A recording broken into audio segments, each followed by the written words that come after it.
Non seulement les début des années 90, ça nous rappelle aussi l'élection de 92. Quand vous le faites 33 ans après, ou bien 35 ans, si on prend à partir de 90, vous savez que ce sont les mêmes qui sont là, qui sont revenus. Vous savez aujourd'hui qu'il y avait 3 positions, 3 personnalités en pôle position en 92. Le président Biya, Ni John Fondi, paix à son âme, et Bello Bouba Magari. Et à l'époque 92, qui disait Bello Bouba Magari avait son premier lieutenant qui était, n'est-ce pas, Chiroma. Aujourd'hui, n'est-ce pas, 35 ans ou 33 ans plus tard, Fondi a été rappelé et c'est Bello Bouba qui a fait un bruit de chaise musicale, n'est-ce pas, avec Chiroma. Vous comprenez que c'est les mêmes qui sont là. Et pour aller même plus loin, vous avez été Anissé, qui était parmi les premiers prisonniers du multipartisme, avec les Henri Tekwe, je crois, Ngamou, qui avait été mon proviseur au lycée classique. Donc vous avez encore Dieu comme Chamani avec Cap Liberté, les cartons rouges, jaunes, tout ça là. Donc c'est les mêmes qui sont là. En réalité, ça aurait pu changer si on avait vu en concurrence ou bien en sprint final quelqu'un comme Valé Bessala qu'on a malheureusement décalé, ou alors si on avait par exemple Tomaino, ou alors Cabral Libi ou les autres. Donc en réalité, nous avons... Valère n'a pas été candidat. Hein. Non, je dis que moi j'avais soutenu ça, au regard de ce qu'il disait. La chance que nous avons, c'est qu'il est sur le plateau. Non, je n'ai pas dit qu'il a été candidat, je suis en train de dire qu'il a été décalé. Je suis en train de dire, n'est-ce pas, que c'est guide au regard de la puissance forte qu'il est, qu'il dégageait. Si tout n'avait pas été embrouillé, il aurait pu être candidat. C'est ça que je veux dire. Je n'ai pas dit qu'il a été candidat. Donc, je dis que nous sommes revenus là. Maintenant, ce que Issa Jérôme a fait, il reproduit ce qui s'est passé, n'est-ce pas, dans les années comme vous avez décrit. Maintenant, il sera suivi au cas où... Moi, je pense que ce qui arrive là dépasse Issa Jérôme Bakari. Ça veut dire quoi? Ça veut dire que il ne contrôle plus la machine. Comment ça? Il ne contrôle plus parce que je ne suis même pas sûr que les gens l'écoutent encore. Si demain il a arrêté, je ne suis pas sûr qu'on va arrêter.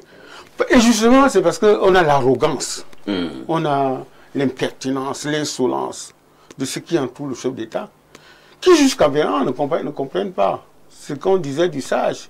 Que le sage vous montre la lune, vous voyez son doigt. D'accord? Comment vous voulez expliquer que les enfants...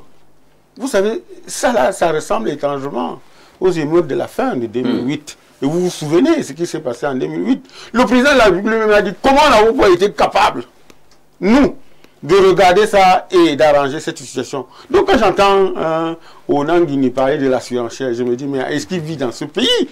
Ceux qui font là les cas extraordinaires, ce sont les petits-fils, les arrière-petits-fils du Vénamia qui ont faim de riz, qui ont faim de poisson, qui ont faim de gaz. D'accord? Mais on condamne systématiquement les casses et tout parce que finalement, ils s'attaquent aux biens et aux personnes, n'est-ce pas, qui n'ont rien à voir avec ceux qui manifestent leur arrogance. Ils ne s'attaqueront jamais au président Biya ou alors à tous ceux qui manifestent l'arrogance parce qu'ils sont solidement gardés. Mais ils s'attaquent parce que c'est l'impression d'un ras-le-bol. Et si les gens ne comprennent pas ça, ça veut dire qu'ils ne comprendront pas. Parce que je continue à dire, parfait ici, quand vous analysez ces histoires, ça vient de très loin. Ça vient de très loin dans le sens où il y a des gens qui estiment que, quelle est cette histoire où il y a une minorité de gens qui s'accaparent tous les biens, toute la fortune de la République, et ils partagent. Et vous voyez, les collaborateurs du président de la République sont devenus inhumains. Ils ne sont plus sensibles. Ils bouffent tout. Il y en a qui ont même comment ça vous appelle, les machines ou alors le mur, n'est-ce pas, dans leur maison, les distributeurs automatiques. Donc, ils s'en foutent de tout. Bon? Oui, bien sûr. Quand vous regardez ça, vous croyez que c'est quoi? Donc, vous avez là l'impression, comme j'ai dit, l'impression, quand vous parlez de l'arrogance, monsieur, quand vous voyez la vidéo virale dont parle Issa Jérôme Bakari. La vidéo du président du Conseil constitutionnel. Le président du Conseil constitutionnel. C'est vrai qu'on devait justement en parler. Hein. Cette vidéo, vous y croyez? C'est de l'intelligence artificielle? Si c'était l'intelligence artificielle, n'est-ce pas, Clément Atangana ou alors les gars qui travaillent ont démenti. Personne n'a démenti. Personne n'a démenti, première chose. Deuxième chose, c'est un récidiviste. Vous vous souvenez qu'il a fait la même chose en Balmayo. Ah, moi, il a commencé à pleurer que non, ce n'était pas, non. Mais même si c'était... Comment vous retrouvez que cet ancien militant du RDPC, qu'on dit démissionnaire, en tant que dans la posture d'un arbitre central, qui dirige, n'est-ce pas, une finale de foot, et le soir, il dîne, n'est-ce pas, avec le vainqueur. Vous trouvez ça normal? Et puis le problème de fond, c'est que ceux qui filment, parce que le problème de l'arrogance, c'est quoi, et la nervosité, c'est quoi? C'est que vous pouvez faire ça dans un cadre clos. Mais quel est l'intérêt de celui qui filme? Il balance ça, n'est-ce pas, dans le réseau social. La même chose pour la première dame. Bon, ok, elle peut, c'est normal, son mari a gagné. Mais quel est l'intérêt pour ceux qui filment de balancer ça dans les réseaux sociaux? Voilà le problème. Ça veut dire qu'en réalité, n'est-ce pas, la peur a changé de camp. Vous allez chuter. Et n'est-ce pas, tout ce qui se passe là maintenant, c'est commandité de l'intérieur. Maintenant, il faudrait qu'on juge. Donc, ce n'est pas l'affaire des uns et des autres. Pourquoi ceux qui filment font la distribution dans les réseaux sociaux pour viser quel intérêt? C'est une question fondamentale. Merci. Valère Bessala, nous le disions tout à l'heure, vous n'avez pas été candidat à la dernière élection présidentielle et à l'époque, vous avez donné les raisons. Ce matin, nous parlons principalement de ce que certains appellent déjà la crise post-électorale au Cameroun. Jusqu'où peut aller Issa Tiroma? Alors, nulle part. Il n'ira nulle part parce que, tout simplement, il n'en a pas les moyens. Il n'en a pas les moyens. Je vais m'expliquer sur 2 ou 3 paliers. Alors, ce qu'on appelle crise électorale, crise post-électorale, qui paraît être un conflit, on va dire comme ça, sociopolitique. Donc, social et politique, et en apparence, quelque chose que l'on devrait regarder comme tel, mais en fait que l'on devrait négliger. Pourquoi? Parce que, première chose, le leader lui-même, c'est un leader clivant. C'est un leader clivant, il est clivé, et de son profil de candidat, il n'inspire pas confiance à au moins, je préfère rester dans les proportions, 80% des Camerounais. Je pense qu'il y a eu des débats sur votre plateau, je n'ai pas besoin de m'étendre dessus. C'est-à-dire son parcours, ce qu'il a eu à dire dans le passé, ses positions, ainsi de suite. Sans compter qu'il n'a pas été, on ne l'a jamais vu, à part 1992, qu'on a cité tout à l'heure, et depuis cette date c'est terminé, à la défense des intérêts du peuple camerounais. Et pour la dernière actualité, l'élection présidentielle du 12 octobre n'est rien d'autre que le résultat du travail d'éveil qui a été fait par vous les journalistes, nous les hommes politiques, les acteurs sociaux, les leaders, n'est que le résultat de tout ce travail d'éveil que nous avons fait pendant 7 ans. Et donc le peuple n'est pas dupe. Le peuple sait que ce monsieur, il n'a jamais été là, aux côtés du peuple, pendant tout ce temps. Il était ministre, il gagnait les milliards, il avait les marchés avec ses prestataires, ainsi de suite. Et puis 2 mois avant, il est sorti du chapeau avec son ami Bello. Donc j'ai juste sorti cet élément pour faire comprendre que le peuple n'est pas dupe. Parce qu'il sait qui a combattu pour lui. Il sait quand les enseignants travaillaient ou se plaignaient, OTS, ainsi de suite, quand on parlait du Covid-Gate, quand on parlait de Can-Gate, on sait qui a pris la voix pour intervenir. Donc j'ai pris cet élément. Donc ça c'est le premier élément. Il est clivant, il est clivé. Sur le plan de la stratégie elle-même, bon, vous savez, j'ai fait mes petites classes sur le terrain, et justement dans la zone Boko Haram, et je me suis beaucoup documenté, j'ai beaucoup travaillé sur les mouvements de révolution, les guerres urbaines, les guérillas. Et je dois avouer que quand j'ai vu comment ils commençaient, j'ai compris qu'en fait ça n'ira nulle part. Bon, je peux me tromper, hein, parce que c'est pas encore terminé, je peux me tromper. Pourquoi? Parce que tout simplement, 1992, j'ai eu à dire à certains aînés d'ailleurs qui sont impliqués dans cette affaire, n'est pas 2025. N'est pas 2025. Ça, c'est la première chose. Les époques changent. La jeunesse de 1992 n'est pas la jeunesse de 2025. Les mentalités ont changé.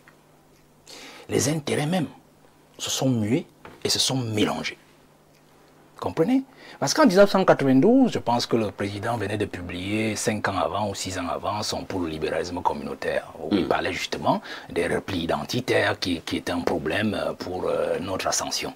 Et donc, on avait encore quand même ces différentes césures-là, sociales, entre les tribus, des gens qui se... Maintenant, vous allez dire à qui que c'est le Bamileke qui est le problème, ou bien le nordiste est le grand problème du Cameroun, ou bien notre frère saxon, nord-ouest, sud-ouest, c'est lui le grand problème, ou nos frères Sawa, c'est eux le grand problème. Tout est mélangé, désormais. Les enfants aujourd'hui, en 2025, vivent essentiellement modernité, vivent essentiellement modernisme, vivent essentiellement réseaux sociaux, ont des influences. Donc, il n'y a plus une affaire en 1992 où on attendait le poste national à 13h ou à 17h pour avoir la vraie et la bonne information. L'enfant aujourd'hui, il se documente et s'instruit à travers d'autres canaux même qui échappent à l'État. Peut-être on en viendra dessus avec ce qui se passe actuellement avec les réseaux sociaux. Vous voyez? Donc, vous ne pouvez pas travailler un mouvement de contestation populaire, moi je n'appelle pas ça insurrection, contestation populaire sur un modèle suranné de 1992 sans l'adapter. Et il faut aussi voir les acteurs. Je pense que M. Limbi l'a dit tout à l'heure, les acteurs sont les mêmes. Et quand ils sont les mêmes, leur discours, leur logiciel n'a pas changé. C'est toujours le logiciel de 92. Moi j'ai dit à cette année, votre affaire là, ça ne peut pas donner comme ça. Je prends un simple cas, puisqu'on parle de villes mortes. Vous voyez? Je le dis. Vous ne pouvez pas engager un mouvement de contestation populaire sur le modèle de 92 en disant aux enfants, prenez de l'argent, allez casser ça, allez casser ci. Non, vous ne pouvez pas. Ça ne peut pas fonctionner. Parce que le Camerounais aujourd'hui, contrairement à ce que les gens pensent, peut-être au cas du Sénégal, on a vu Dioma et tout ça, on a cassé quand même de ce côté, on a vu partout. Non, le Cameroun c'est autre chose. Vous êtes de ceux qui pensent que le Cameroun c'est le Cameroun? Non.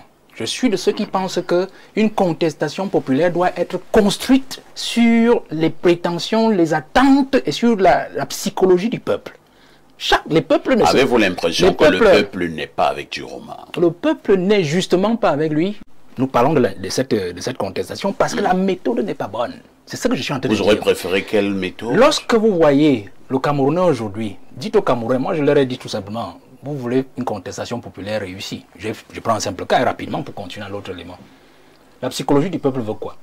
Le peuple, la boutique de notre ami du quartier là, Paul Biya n'est pas là-bas. Paul Biya n'est pas dans sa boutique quand vous allez la casser. La station où, je ne sais pas moi, on a cité d'autres investissements Tradex. Paul Biya n'est pas à Tradex. Vous comprenez? Paul Biya n'est pas dans un commissariat où vous allez jeter le feu. Paul Biya n'est pas dans cette école que vous allez brûler. Vous comprenez? C'est nous-mêmes qui y sommes. Vous comprenez? Donc, vous savez où les ministres sont. Vous savez où Paul Biya se trouve. Au Népal, je crois que quand on prend le cas du Népal, je ne me souviens pas, moi j'ai essayé de fouiller, ils n'ont pas cassé. Hein. Ils sont allés chercher chaque ministre chez lui. On voyait les ministres fuir au bout des rues, on les voyait lyncher. Parce que c'est ça.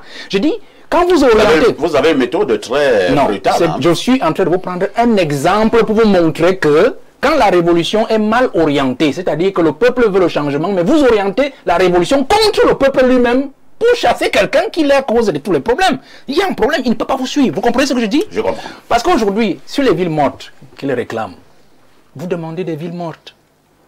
Les gens doivent aller au marché, vendre quelque chose pour apporter le pain à la maison. 1992 n'est pas 2025, monsieur. Quand vous dites de rester à la maison, le petit gars a instauré la corruption dans tout le Cameroun et dans toutes les administrations. Non, peut-être c'est excessif. Hein? Un mec sort le matin. Il n'a jamais instauré une corruption. Un mec sort le matin, il sait qu'il va au bureau, il va tordre le cou à 2 ou 3 Camerounais. Et toi, tu lui demandes de rester à la maison? Non, je prends le cas des agents de l'État, c'est-à-dire des agents véreux, c'est-à-dire qui vivent du système. Vous comprenez? La même chose avec les autres commerçants, ainsi de suite, donc ça ne peut pas fonctionner. La petite mère qui quitte le village de Ngokma Poubi pour Yaoundé, vient vendre son manioc, ainsi de suite. Vous lui dites ville morte, elle va garder son manioc au village, alors qu'elle aurait pu le vendre et avoir son pétrole, acheter le pétrole, le savon et rentrer au village. C'est compliqué, monsieur Pafa, ici. Vous voyez que c'est une très mauvaise méthode. Je leur ai dit, par exemple, les écoles. Pourquoi vous brûlez les écoles? Ça aurait été simple de dire aux Camerounais, prenez peut-être de 7h à 13h. Chacun qui va au marché, il vend à 13h, il rentre. Aussi simple que ça. Parce qu'il faut amener les Camerounais à comprendre que la cause que nous défendons là est la nôtre à nous tous. Chacun doit faire un effort pour faire comprendre à Paul Biya et à ses amis que nous sommes mécontents. Donc, je voudrais continuer, si vous me permettez, avec le dernier élément. Je ne veux pas être plus long. Pour dire que la révolution qui a engagé, je dis la révolution, cette contestation populaire est décousue de toutes parts. Parce que aussi, les éléments qui ont été utilisés, c'est-à-dire les acteurs, ne sont pas convenants.